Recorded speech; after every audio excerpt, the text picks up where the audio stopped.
Welcome to Analytics Nexus. Thanks for joining us for John Lovett's presentation, The Executable Data Strategy, Using Data with Purpose. A former senior analyst at Forrester Research, John Lovett is a well-known digital analytics thought leader who has dedicated over 17 years to researching, writing, and consulting on data and analytics. He is largely recognized for his analytics strategy work that has helped large enterprises, mid-sized companies, and nonprofits gain value from digital data.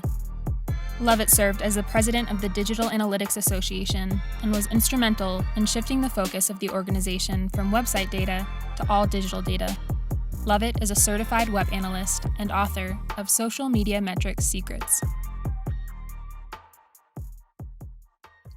Hi, everyone. My name is John Lovett, and I'm a Senior Director of Data Strategy at Search Discovery. Today, I'm going to be talking about the executable data strategy and how to use data with purpose.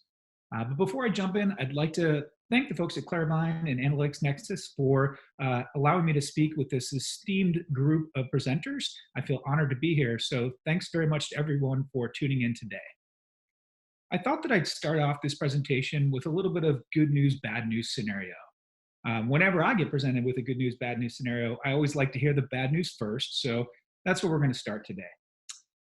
So the bad news is that I hate to be the one to break this to you, but data strategies usually fail. They do. It's a matter of fact. They usually fail despite grandiose themes and good ideas and the best intentions. Strategies usually crash and burn. And that's just the reality of the environment that we work in today. Here's some data to back that up. Only 13% of data science projects actually make it to production. That means that nearly 9 out of 10 data science projects actually fail. They don't work, they don't get off the ground, they never get launched. Only 20% of analytics insights deliver business outcomes. You should be saying, what? How could that be? 80% is basically doing nothing with their insights? Nothing? How could that be? 31% of companies say that they are data-driven. Only 31%? Does that mean that the other 69% of companies operate on gut feel and intuition? And then finally, this one's my favorite. 80% of AI projects will remain alchemy, run by wizards whose talents will not scale in the organization. This paints a pretty bleak picture of the way that data strategies and the way that organizations are using data today. And if you're like me, you're probably asking yourself, why? What the heck is going on here? Why are so many strategies failing? So let's look into that a little bit. Basically, what we know is it's not a lack of funding. 92% of companies interviewed reported that the pace of investments is accelerating this year. They're talking about spending more money on their data projects, on their data strategies, and their investments around data and data-related activities. It's also not from a lack of leadership. 68% report that they have appointed chief data officers in the last 7 years. So they've got senior executives that are responsible for shepherding these strategies, for making sure that they're working, for seeing them through. And it's also not from a lack of technology. We've got plenty of tools. Only 7.5% stated that the technology was holding them back. The tech stacks today are ever growing. They're getting better and better. So none of these things are problems. So what is the real issue here? Well, 93% of the people interviewed basically said that they identified people and process as their biggest challenges that are holding them back from becoming data-driven organizations. So what's the good news, you say? If all this is bad news, what is the good news? Well, the good news is that there are brands out there that are doing this very well. CPG companies like Johnson & Johnson, technology firms like Red Hat, medical companies like the University of Pittsburgh Medical Center, and even nonprofits like PBS are all working to build out data strategies and to really determine how they can work for their organizations and how they can become data-driven and how they can work with data to be able to deliver for their companies, for their clients, on behalf of their organizations. So what do all these brands have in common? Well, as we look at this, all of these brands start with corporate alignment. They basically know what matters to their business. They've got good structures in place to talk about how they organizations work, what's important to them, and how corporate alignment leads to business impact. And really, business impact is a key focus here. So we talk about, being aligned as an organization is one thing, but being able to drive towards business impact is really what becomes important. And this is a reciprocal function here, because if you are aligned and you're driving towards business impact reinforces that alignment and shows that the way you're working is actually effective. It's driving towards your business. But there's two other factors here that we need to consider. The first one is that all of these brands are working towards data literacy programs. And data literacy really comes down to people. It's all about the people. The next function here is executable data strategies. And this is really the process by which they operate. And both of these key functions are driving to business impact as well. So these four common core things are what's making these brands unique, what's making them different. And we call this the diamond effect. So let's take a little bit of a look here into the diamond effect and explore it. So with diamonds, there's a standardized way of evaluating quality with the 4 C's. We've got cut, color, clarity, and carat. Anybody that's purchased a diamond or anybody that loves diamond knows all about the 4 C's. We're always interested in what the cut is, what the color is, how clear, and then of course, how big those diamonds are. The problem is corporate culture does not have a universal equivalent. But great organizations have purpose, they've got core values, they've got objectives, and they're working towards outcomes. This is a nod to the book Good to Great, but essentially the concepts here really apply to how do we move forward and come up with a data-driven strategy that's going to help us to accomplish business impact. And as we look at that corporate alignment, attaining it requires a vision. And that vision comes with that corporate culture and asking yourselves questions like, why do we exist? What's our purpose? What is it specifically that we do? Are we focused on our efforts? Do we know what that is? How do we behave? What are our core values? And then how will we succeed? What are those objectives and what are the outcomes that we're working towards? And putting all these things together really is what leads up to business impact.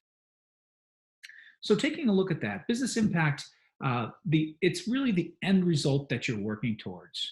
And we at Search Discovery have put a lot of thought into this. We work towards driving impact with every engagement that we deliver. And it really boils down to these 3 buckets of categories that we talk about. The first is either making or saving money. So every organization needs to stay in business. So it's either making or saving money. That could be one of the business impact results that you're working towards. Alternatively, you could be working towards capability, resource, or operational improvements. Let's make it better. Let's find a better way to automate our data.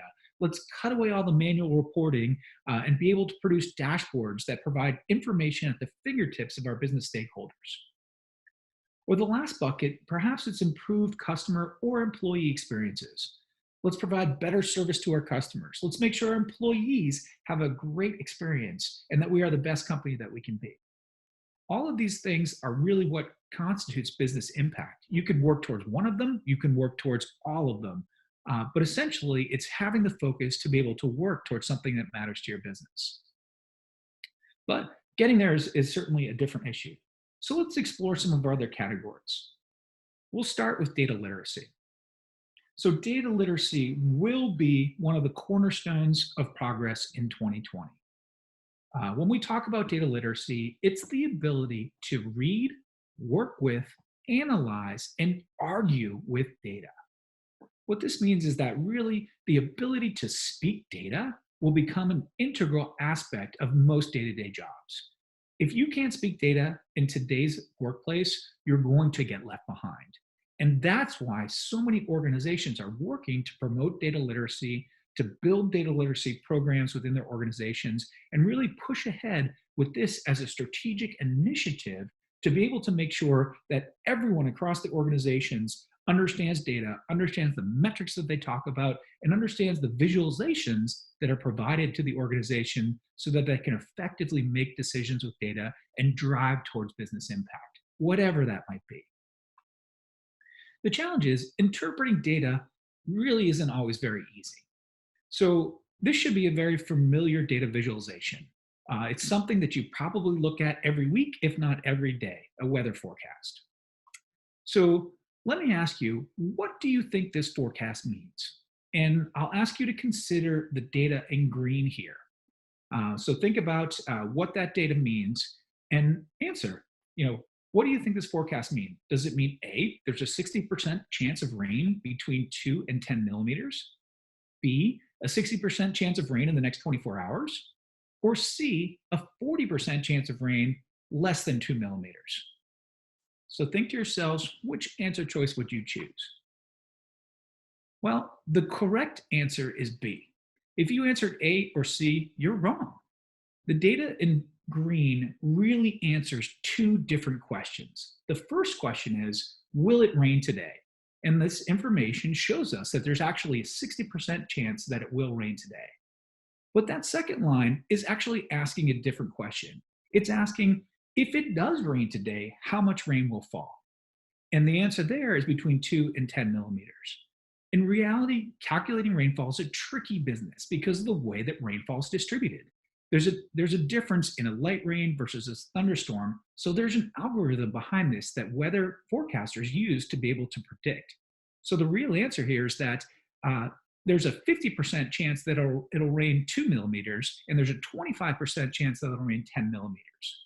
So then I show you this because, well, first of all, the next time you're tempted to curse your local weather person because you forgot your umbrella, consider that you might not be interpreting your data correctly. And this applies to many different types of visualizations. Understanding how to read your data and having the literacy to know how to interpret that becomes an important part of the equation. And I do this also because we need to remember that data literacy is first and foremost about people. People learn in different styles, they learn in different methods. They really, data literacy becomes about the way that people absorb and interpret information. It also provides us the guardrails to know what to do. This image is from Shibuya Square in Japan, and if there was no traffic lights, it would be pure chaos there.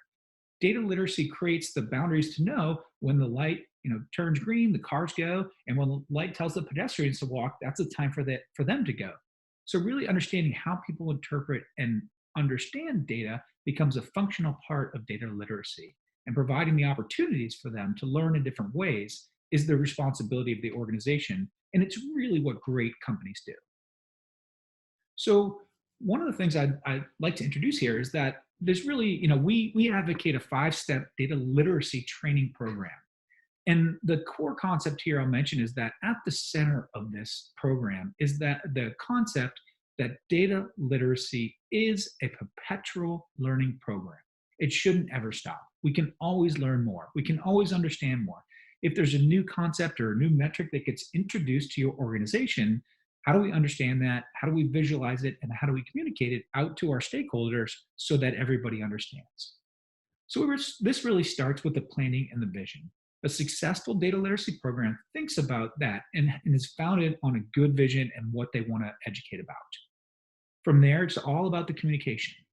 Whether it's pre-training marketing as well as post-training evangelism, somehow you need to create that momentum for the program and talk to your stakeholders and talk to your employees about what this means. The third component is assessment. Establishing a baseline and measuring against benchmarks is an important part of being able to track your progress. We do this at Search Discovery. We've got an assessment test that we take that basically shows how much do you know today? And then after you go through the training program, did you learn more? Did your education increase? Are you more literate than you were at the beginning? From there, we talk about foundational learning. These are the learning objectives that will be customized for specific audiences and indexed within a literacy resource library. So building up that library for different audiences. What do analysts need to know? What do business users need to know? What do executives need to know? These are different tracks that you might have in your foundational learning programs.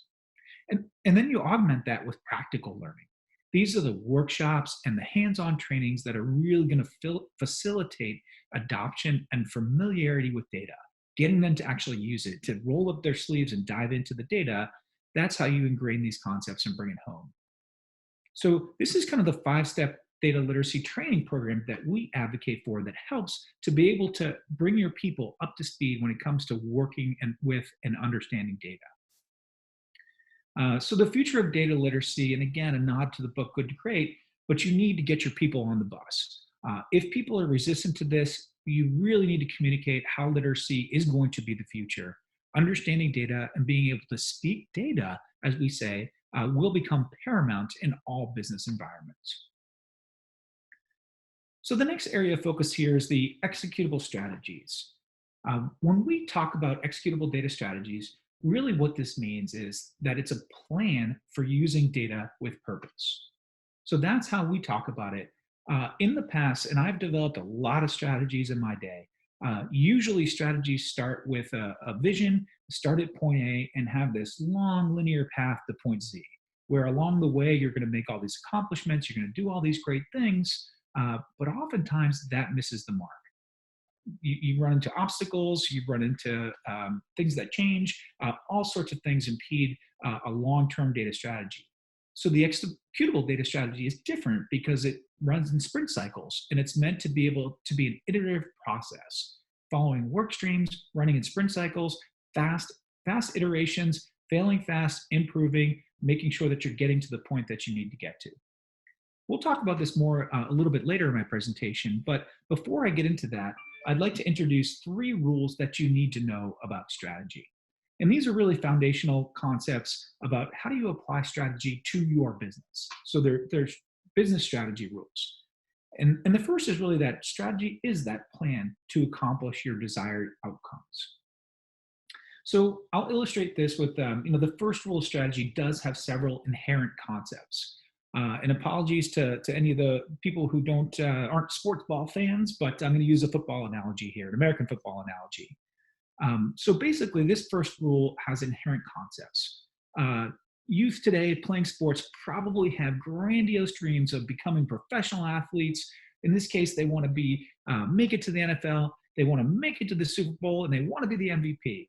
I know my kids think and talk like this all the time about how they're going to turn pro and how they're going to have the biggest, greatest careers of their lives. They've got this focus on their desired outcomes. So really knowing what these desired outcomes are becomes important, knowing what you want to get to. So a couple of examples here. This is Freddie Kitchens. So Freddie Kitchens was appointed the head coach of the Cleveland Browns. He knew what his desired outcomes were at the very beginning of the season. He had something to prove. He himself was a quarterback, so he knew the game and he knew the position. And he desperately needed Baker Mayfield and Odell Beckham Jr. to perform this season so that he could go on to greatness and have a fantastic year. The other example I'll use is Bill Belichick, head coach of the New England Patriots. He too knew what his desired outcomes were. He was coming off last year a Super Bowl win, and he really had his sights set on a 7th Lombardi trophy. They both knew their desired outcomes. They both knew what they wanted to get to. They knew what they had to do. Well, it didn't work out so great for either of these guys this year. But the plan that you develop must have your tactics.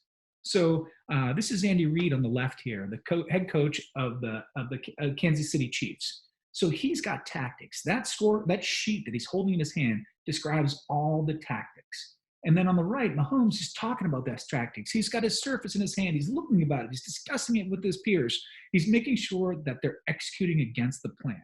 They're really working through those tactics to understand how the strategy is coming to life and putting it into play on the field. And the other inherent concept within the first rule of strategy is that you need to know your capabilities.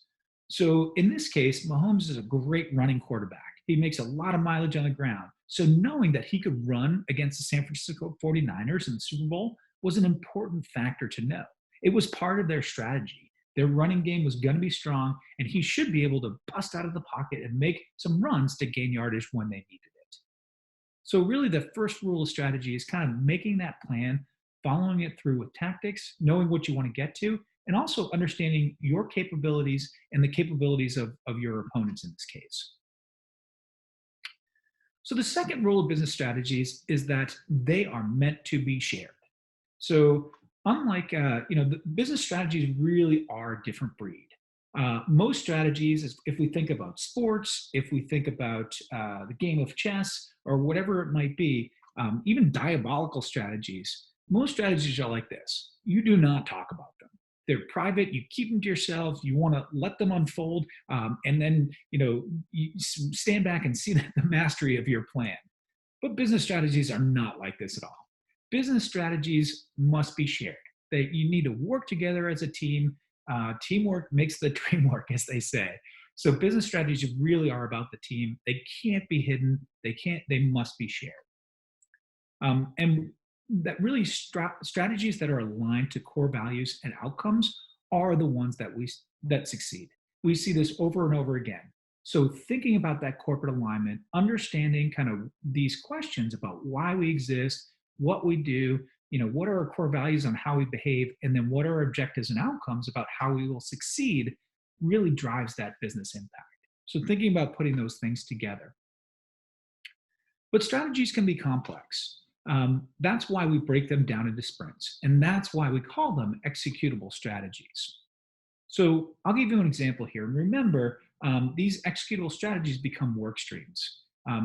I use this image of cookies because everyone is going to have to do something. Everyone that manages a website or runs a website and manages data about customers is going to have to do something about cookies.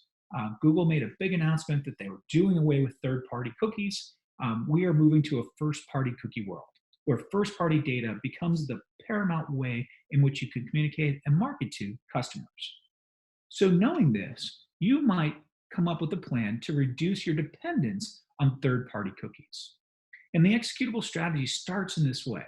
We want to develop and implement a first-party cookie strategy. That's our plan. We're going to launch it in the first quarter of 2020, and we've got 3 quarters to figure out how this is going to work. And then you've got discrete tasks within this work stream that describe what you're going to do. So things like conducting a detailed audit of all your data, your first, second, and third-party data sources. Maybe you want to increase user registrations and opt-ins so that you can do more direct-to-consumer marketing. And then perhaps you want to progressively build user profiles through campaigns and microsites to capture more data and really build up these profiles for people who consent to being marketed to.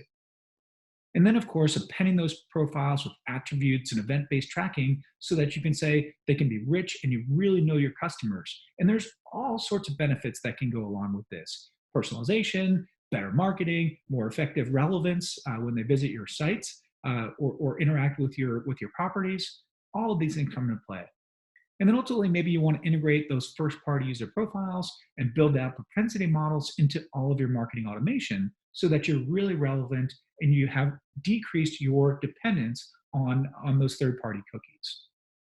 So remember, these executable strategies are very much about the process, about how we do things. So once we have a plan to be able to understand what this work stream is all about, then we put it into action. And that's kind of how we're working to develop a data-driven objective. So these data-driven objectives answer 2 questions with 6 different ingredients. So the first question is, what is it that we're trying to achieve? Very simple. What are we working towards here? And then how do we know if we've achieved that? So basically, the ingredients that go along with this, for defining what you want to achieve, you need deadlines, you need to identify the impact, and you need to limit the scope so that you know how big this activity actually is. From there, to know that we've achieved that, we need to identify the change. That's the difference if nothing happened at all. What is that change going to look like? What is the metric or metrics that go along with this? And then what are the targets? What is it that we're shooting for? So as we build this out, our objective for deadline is to drive impact for scope. And then we'll know if we've achieved that because we've either increased or decreased our metric by a specific target. So this really helps us to frame it and to work towards it. So when we build this out a little more, we might find that our objective for this quarter, so Q1, is to drive that strategic direct-to-consumer growth for marketing. So that's the scope, that's the impact we want to create, and we have it time-boxed within a deadline. We'll know if we've achieved it. If we've increased, that's our change. The metric is new direct-to-consumer customers, and our target is 5%, which will equate to 10,000 customers. So as you see, we line this up. We've got the plan, we've got the tactics for being able to execute on that. And then the final part of this is documenting it and sharing that strategy out to your organization. So answering questions like who is our target persona or audience for this activity? Who do we really want to get as part of our database with first party information so that we can identify them and market to them? And then what trackable activities will we use to identify them? What action do we hope they'll take? What experiences should we drive them to? And ultimately, how will we measure success? What's driven by the objective KPIs? We put all this together in a data brief. There's lots of ways to do this, but we found that this is a good way to share that information across your organization because remember, data strategies are meant to be shared. So that brings us to our third rule, strategies. Strategies don't always go according to plan. Our two examples here, Freddie Kitchens and Bill Belichick, their plans did not go as they wanted them to. Neither of them made it to the Super Bowl. Freddie Kitchens actually ended up getting fired. So you always have to prepare for change. And that's why we use executable data strategies. They're managed like sprint cycles. Because those plans always change, we look at the executable strategies that we develop with planning in mind. We use scrums to talk about what's happening. We do reviews and we do retrospectives. So this allows us to be able to work in quick sprints to make sure that everybody's within the work stream is on the same page. And you may have 10 work streams going on at the same time, all of them in different stages and different places. But the idea is that executable strategies are going to advance your capabilities and they're going to help you to achieve that business impact, whatever it might be. So all of this, the best strategies really are transformational, but that requires change. So you do need to plan for change. It's not easy. It's often met with resistance. So thinking about how you're going to do this, how you're going to communicate it really becomes important here. So in review, the three roles of data strategy that I just laid out. Strategy is a plan for accomplishing your desired outcomes. Business strategies are meant to be shared. Don't hoard them all to yourself. Don't wait for them to unfold. Make sure that people understand what you're working towards so they can get involved and they can get excited about it. And then remember that strategies don't always go according to plan.